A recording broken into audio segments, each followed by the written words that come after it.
नमस्कार। आज हम पढ़ेंगे श्रीमद् भागवत गीता गीता प्रेस गोरखपुर की अध्याय नंबर 4 श्लोक नंबर 9। आप लोग ध्यानपूर्वक सुनिए। व्याख्या। जन्म कर्म च में दिव्यम। भगवान जन्म मृत्यु से सर्वथा अतीत, अजन्म और अविनाशी है। उनका मनुष्य रूप में अवतार धारण मनुष्य की तरह नहीं होता। वे कृपा पूर्वक मात्र जीवों का हित करने के लिए स्वतंत्र पूर्वक मनुष्य आदि के रूप में जन्म धारण की लीला करते हैं। उनका जन्म कर्मों के परवश नहीं होता। वे अपनी इच्छा से ही शरीर धारण करते हैं। भगवान का साकार विग्रह जीवों के शरीर की तरह हाड़ मांस का नहीं होता। जीवों के शरीर तो पाप, पुण्यमय, अनित्य, रोगग्रस्त, लौकिक, विकारी, 5 भौतिक और रज बीजों से उत्पन्न होने वाले होते हैं, पर भगवान के विग्रह पाप पुण्य से रहित, नित्य, अनामय, अलौकिक, विकार रहित, परम दिव्य और प्रकट होने वाले होते हैं। अन्य जीवों की अपेक्षा तो देवताओं के शरीर भी दिव्य होते हैं, पर भगवान का शरीर उनसे भी अत्यंत विलक्षण होता है, जिसका देवता लोग भी सदा ही दर्शन चाहते रहते हैं। गीता 11वें अध्याय का 52वां श्लोक। भगवान जब श्री राम तथा कृष्ण के रूप में इस पृथ्वी पर आए, तब वे माता कौशल्या और देवकी के गर्भ से उत्पन्न नहीं हुए। पहले उन्हें अपने शंख चक्र गदा पद्मधारी स्वरूप का दर्शन देकर फिर वे माता की प्रार्थना पर बाल रूप में लीला करने लगे। भगवान श्री राम के लिए गोस्वामी तुलसीदास जी कहते हैं, भय प्रकट कृपाला दीनो दयाला कौशल्या हितकारी हर्षित मोहतारी मुनि मन हरि अद्भुत रूप विचारी लोचन अभिरामा तनु घनश्यामा निज आयुध भुजोचारी भूषण वनमाला नयन विशाला शोभा सिंधु खरारी माता मुनि बोली सो मोती डोली जजहु तात यह रूपा कोजो शिशुलीला अति प्रियशिला यह सुख परम अनुपा सुनी बचन सुजाना रोदन थाना होई बालक सुर भूपा। भगवान श्री कृष्ण के लिए आया है। माता देवकी ने कहा, शंख चक्र गदा और पद्म की शोभा से युक्त इस 4 भुजाओं वाले अपने अलौकिक दिव्य रूप को आप छिपा लीजिए। तब भगवान ने माता पिता के देखते देखते अपनी माया से तत्काल एक साधारण शिशु का रूप धारण कर लिया। जब भगवान श्री राम अपने धाम पधारने लगे, तब वे अंतर्धान हुए। जीवों के शरीर की तरह उनका शरीर यह नहीं रहा, प्रस्तुत वे इसी शरीर से अपने धाम चले गए। महामती भगवान श्री राम ने पितामह ब्रह्मा जी के वचन सुनकर और तदनुसार निश्चय करके तीनों भाइयों सहित अपने उसी शरीर से वैष्णव तेजों में प्रवेश किया। भगवान श्री कृष्ण के लिए भी ऐसी ही बात आई है। धारणा और ध्यान के लिए अति मंगल रूप अपनी लोकाभि रामा मोहिनी मूर्ति को जोग धारणा जनित अग्नि के द्वारा भस्म किए बिना ही भगवान ने अपने धाम में सशरीर प्रवेश किया। भगवान के विग्रह दिव्य शरीर के विषय में महामुनि वाल्मीकि जी भगवान श्री राम से कहते हैं, चित्तानंदमय देहो तुम्हारी विगत विकार जान अधिकारी नर तनु धरहु संत सुर काजा करहु जस प्रकृत राजा। एक बार सनकादिक ऋषि वैकुंठ धाम में जा रहे थे।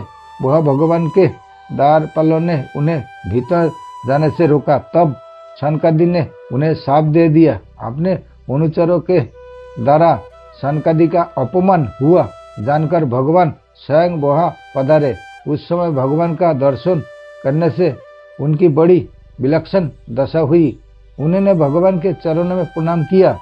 प्रणाम करने पर उन कमल नेत्र भगवान के चरण कमल के पराग से मिली हुई तुलसी मंजरी की वायु ने उनके नासिका छिद्र में प्रवेश करके उन अक्षर परमात्मा में नित्य स्थित रहने वाले ज्ञानी महात्मा के भी चित्त और शरीर को क्षुब्ध कर दिया। शताब्दी विषय में गंध कोई इतनी विलक्षण चीज नहीं है जिसमें मन आकृष्ट हो जाए, पर भगवान के चरण कमलों की गंधों से नित्य निरंतर परमात्मा स्वरूप में मग्न रहने वाले सनकादिकों के चित्तों में भी खलबली पैदा हो गई, कारण कि वह पृथ्वी की विकार रूप गंध नहीं थी, प्रस्तुत दिव्य गंध थी। ऐसे ही भगवान के विग्रह की प्रत्येक वस्तु, वस्त्र, आभूषण, आयुध आदि दिव्य, चिन्मय और अत्यंत विलक्षण है। भगवान की लीलाओं को सुनने, पढ़ने, याद करने आदि से लोगों को अंतःकरण निर्मल पवित्र हो जाता है और उनका अज्ञान दूर हो जाता है। यह भगवान के कर्म की दिव्यता है। ज्ञान स्वरूप भगवान शंकर, ब्रह्मा जी, सनकादिक ऋषि, देवर्षि नारद आदि भी उनकी लीलाओं को गाकर और सुनकर मग्न हो जाते हैं। भगवान के अवतार के जो लीला स्थल है, उन स्थानों में आस्तिक भावों से श्रद्धा प्रेम पूर्वक निवास करने से एक एवं उनका दर्शन करने से भी मनुष्य का कल्याण हो जाता है। तात्पर्य है कि भगवान मात्र जीवों का कल्याण करने के उद्देश्य से ही अवतार लेते हैं और लीलाएं करते हैं। और उनकी लीलाओं को पढ़ने सुनने से, उनका मनन चिंतन करने से स्वाभाविक ही उस उद्देश्य की सिद्धि हो जाती है। चौथे श्लोक में अर्जुन ने भगवान से केवल उनके जन्म के विषय में पूछा था, परंतु यहाँ भगवान ने अर्जुन के पूछे बिना अपनी तरफ से कर्म के विषय में कहना आरंभ कर दिया, जिसमें भगवान का यह अभिप्राय प्रतीत होते हैं कि जैसे मेरे कर्म दिव्य है, वैसे तुम्हारे कर्म भी दिव्य होने चाहिए। कारण कि मनुष्य का जन्म तो दिव्य नहीं हो सकता, पर उसके कर्म अवश्य दिव्य हो सकते हैं, क्योंकि उसी के लिए उसका जन्म हुआ है। कर्म में दिव्यता शुद्धि योग से आती है। जो कर्म बांधने वाले होते हैं, उनमें दिव्यता आने से वे ही कर्म मुक्ति देने वाले हो जाते हैं। कर्म दिव्य फलेच्छा ममता आसक्ति से रहित होने पर कर्ता एक तो उस कर्म से बचता नहीं, दूसरे वह पुराने कर्मों से भी नहीं बचता, मुक्त हो जाता है, और तीसरे उनके द्वारा होने वाले कर्म से दूसरे का भी हित सत होता रहता है। गंभीरता पूर्वक विचार करके देखे तो उत्पत्ति विनाशशील वस्तुओं के साथ अपना संबंध मानने से ही कर्म में मलिनता आती है और वे बांधने वाले होते हैं। विनाशी से अपना संबंध मानने से अंत करण कर्म और पदार्थ तीनों ही मलिन हो जाते हैं, और विनाशी से माना हुए संबंधों छूट जाने से ये तीनों सत पवित्र हो जाते हैं। अंत विनाशी से माना हुआ संबंध ही मूल बाधा है। अजन्मा और अविनाशी होते हुए तथा प्राणी मात्र का ईश्वर होते हुए भी भगवान मात्र जीवों के हित के लिए अपनी प्रकृति को अधीन करके स्वतंत्र पूर्वक युग युग में मनुष्य आदि के रूप में अवतार लेते हैं।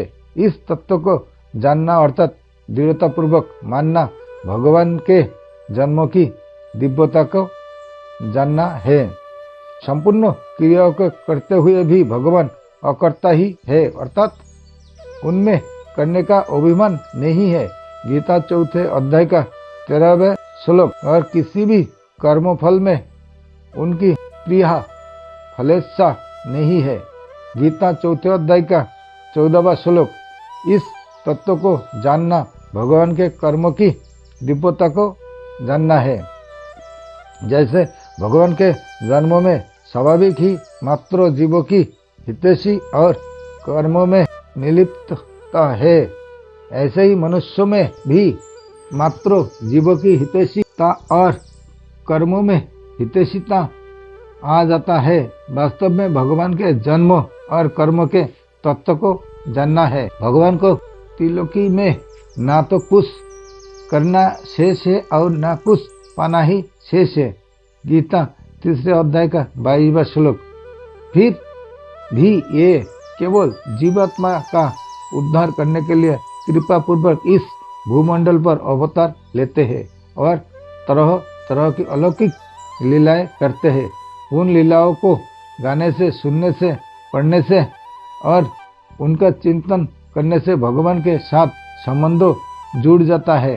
भगवान ने संबंधों जुड़ने पर संसार का संबंधों छूट जाता है। संसार का संबंध छूटने पर पुनर्जन्म नहीं होता, अर्थात मनुष्य जन्म मरण रूप बंधन से मुक्त हो जाता है। वास्तव में कर्म बंधन कारक नहीं होते। कर्म में जो बांधने की शक्ति है वह केवल मनुष्य की अपनी बनाई हुई कामना है। कामना की पूर्ति के लिए राग पूर्वक अपने लिए कर्म करने से ही मनुष्य कर्मों से बच जाता है। फिर यूं कामना बढ़ती है, यूं वह पापों में प्रवृत्त होने लगता है। इस प्रकार उसके कर्म अत्यंत मलिन हो जाते हैं, जिससे वह बारंबार नीच योनियों और नरक में गिरता रहता है। परंतु जब केवल दूसरों की सेवा के लिए निष्काम भावपूर्वक कर्म करता है, तब उसके कर्मों में दिव्यता, विलक्षणता आती चली जाती है। इस प्रकार कामना का सर्वथा नाश होने पर उसके कर्म दिव्य हो जाते हैं, अर्थात बंधन कारक नहीं होते। फिर उसके पुनर्जन्म का प्रश्न ही नहीं रहता। नाशवान कर्मों से अपना संबंध मानने के कारण नित्य प्राप्त परमात्मा भी अप्राप्त प्रतीत होते हैं। निष्काम भावपूर्वक केवल दूसरे के हित के लिए ही संपूर्ण कर्म करने से मात्र कर्म का प्रवाह केवल संसार की तरफ हो जाता है और नित्य प्राप्त परमात्मा का अनुभव हो जाता है। जीवों पर महान कृपा ही भगवान के जन्म में कारण है। इस प्रकार भगवान के जन्म की दिव्यता को जानने से मनुष्य की भगवान में भक्ति हो जाती है। भक्ति से भगवान की प्राप्ति हो जाती है। भगवान के कर्मों की दिव्यता को जानने से मनुष्य के कर्म भी दिव्य हो जाते हैं, अर्थात वे बंधन कारक ना होकर खुद का और दूसरे का कल्याण करने वाले हो जाते हैं, जिससे संसार से संबंध विच्छेद पूर्वक भगवान की प्राप्ति हो जाती है। मार्मिक बात, संपूर्ण कर्म आरंभ और समाप्त होने वाले हैं और कर्मों के फल स्वरूप जो कुछ प्राप्त होता है वह भी अनित्य और नाशवान होता है, परंतु स्वयं जीवात्मा नित्य निरंतर रहने वाला है। अंत वास्तव में स्वयं का कर्म के साथ कोई संबंध है ही नहीं, प्रस्तुत माना हुआ है। अंत संपूर्ण कर्मों को करते हुए भी उनके साथ अपना संबंध है ही नहीं। ऐसा अनुभव करे तो उसके कर्म दिव्य हो जाते हैं। यह कर्म का तत्व है, यही कर्मयोग है। क्रियाशील प्रकृति के साथ तादात्म्य होने के कारण मनुष्य मात्र में कर्म करने का वेग रहता है। वह क्षण मात्र भी कर्म किए बिना नहीं रहता। गीता 3 अध्याय का 5वां श्लोक। संसार में वह देखता है कि कर्म करने से ही सिद्धि वस्तु की प्राप्ति होती है। इसी कारण वह परमात्मा की प्राप्ति भी कर्म के द्वारा ही करना चाहता है, परंतु यह उसकी महान भूल है, कारण कि नाशवान कर्म के द्वारा नाशवान वस्तु की ही प्राप्ति होती है, अविनाशी की प्राप्ति नहीं होती। अविनाशी की प्राप्ति तो कर्मों से संबंध विच्छेद होने पर ही होती है। कर्मों से संबंध विच्छेद कर्मयोग में ज्ञान योग की अपेक्षा भी सरलता से हो जाता है, कारण कि कर्मयोग में स्थूल, सूक्ष्म और कारण तीनों शरीरों से होने वाला संपूर्ण कर्म निष्काम भाव पूर्वक केवल संसार के हित के लिए ही होने से कर्म का प्रभाव संसार की तरफ हो जाता है और अपने कर्मों से संबंध विच्छेद हो जाता है। यह भगवान ने माम एति पदों से यह भाव प्रकट किया है कि मनुष्य कर्म के द्वारा जिसकी सिद्धि चाहता है वह परमात्मा तत्व सत सिद्ध नित्य प्राप्त है। सत सिद्ध वस्तु के लिए करना कैसे? जो वस्तु प्राप्त है उसे प्राप्त करना कैसे? करने से तो उस वस्तु की प्राप्ति होती है जो पहले अप्राप्त थी। एक उत्पत्ति होती है और एक खोज होती है। उत्पत्ति उसकी होती है जिसकी स्वतंत्र सत्ता नहीं है, जिसका पहले अभाव है और बाद में जिसका विनाश हो जाता है। खोज उसकी होती है जिसकी स्वतंत्र सत्ता है, जो पहले से विद्यमान है और निरंतर रहता है, किंतु जो क्रिया और पदार्थ रूप संसार का महत्व मान लेने से छिप गया है। जब मनुष्य क्रिया और पदार्थों को केवल दूसरे की सेवा में लगा देता है, तब क्रिया पदार्थ रूप संसार से सत संबंध विच्छेद और नित्य प्राप्त परमात्मा का साक्षात अनुभव हो जाता है। यही नित्य प्राप्त की खोज है। कर्तव्य कर्म को ना करके प्रमाद आलस्य करना और कर्तव्य कर्म को करके उनके फल की इच्छा रखना, इन दोनों कारणों से मनुष्य को नित्य प्राप्त परमात्मा के अनुभव में बाधा लगती है। इस बाधा को दूर करने का उपाय है फल की इच्छा ना रखकर दूसरे की सेवा के रूप से कर्तव्य कर्म करना। फल की इच्छा ना रखकर कर्तव्य कर्म करने से कर्मों से संबंध विच्छेद हो जाता है। कर्म से संबंध विच्छेद होते ही परमात्मा से हमारा जो सत सिद्ध नित्य संबंध है उसका अनुभव हो जाता है। परिशिष्ट भाव निष्काम भाव से केवल दूसरे के हित के लिए ही कर्म सेवा करने पर अथवा भगवान के लिए कर्म पूजा करने पर वे कर्म दिव्य मुक्तिदायक हो जाते हैं, परंतु कामना पूर्वक अपने लिए किए गए कर्म मलिन बंधनकारक हो जाते हैं। कर्म में कर्तव्य का ना होना ही दिव्यता है। अपने लिए कुछ ना करने से कर्तव्य नहीं रहता है। भगवान की छोटी से छोटी तथा बड़ी से बड़ी प्रत्येक क्रिया लीला होती है। लीला में भगवान सामान्य मनुष्य जैसे क्रिया करते हुए भी निर्लिप्त रहते हैं। गीता 4 अध्याय का 13वां श्लोक। भगवान की लीला दिव्य होती है। यह दिव्यता देवताओं की दिव्यता से भी विलक्षण होती है। देवताओं की दिव्यता मनुष्यों की अपेक्षा से होने के कारण सापेक्ष और सीमित होती है, पर भगवान की दिव्यता निरपेक्ष और असीम होते हैं। यद्यपि जीव मुक्त तत्वज्ञ भगवत प्रेमी महापुरुषों की क्रियाएं भी दिव्य होती है, तथापि वे भी भगवान लीला के समान नहीं होती। भगवान की साधारण लीला भी अत्यंत अलौकिक होती है। जैसे भगवान की रास लीला लौकिक दिखती है, पर उसको पढ़ने सुनने से साधक की काम भी। श्रीमद् दशम स्कंद 33वां अध्याय 40वां श्लोक। यह जगत भगवान का आदि अवतार है। तात्पर्य है कि भगवान ही जगत रूप से प्रकट हुए हैं, परंतु जीव ने भोगा शक्ति के कारण जगत को भगवत रूप से स्वीकार न करके नाजमान जगत रूप से ही धारण कर रखा है। इस धारणा को मिटाने के लिए साधक को दृढ़ता से ऐसा मानना चाहिए कि जो दिख रहा है वह भगवान का स्वरूप है और जो हो रहा है वह भगवान की लीला है।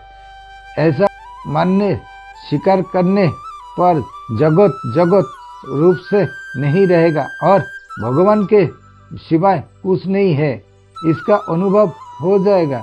दूसरे शब्दों में संसार लुप्त हो जाएगा और केवल भगवान रह जाएंगे। कारण कि प्रत्येक वस्तु तथा व्यक्ति को भगवान का स्वरूप और प्रत्येक क्रिया को भगवत लीला मानने से भोगा शक्ति राग देश नहीं रहेंगे। भोगा शक्ति का नाश होने पर जो क्रियाएं पहले लौकिक दिखती थी वही क्रियाएं अलौकिक भगवत लीला रूप से दिखने लगेगी और जहाँ पहले भोगा शक्ति थी वह भगवत प्रेम हो जाएगा। भगवान जैसा रूप धारण करते हैं उसी के अनुरूप लीला करते हैं। जब वे वचावतार अर्थात मूर्ति का रूप धारण करते हैं तब वे मूर्ति की तरह ही अचल रहने की लीला करते हैं। अगर वे अचल नहीं रहेंगे तो वह अर्चा बतर कैसे रहेगा। भगवान ने राम, कृष्ण आदि रूप भी धारण किया और मत्स्य, कच्छप आदि रूप भी धारण किया। उन्होंने जैसा रूप धारण किया वैसे ही लीला की। जैसे बराह अवतार में भगवान ने सुअर बनकर लीला की और वामन अवतार में ब्रह्मचारी ब्राह्मण बनकर लीला की। इससे साधक को यह समझना चाहिए कि अभी भी जो हो रहा है वह सब भगवान की लीला ही हो रही है। संबंध भगवान के जन्म कर्म की दिव्यता के जानने वाले कैसे होते हैं, इसका वर्णन आगे के श्लोक में कहते हैं। नमस्कार, आज के लिए यह तक।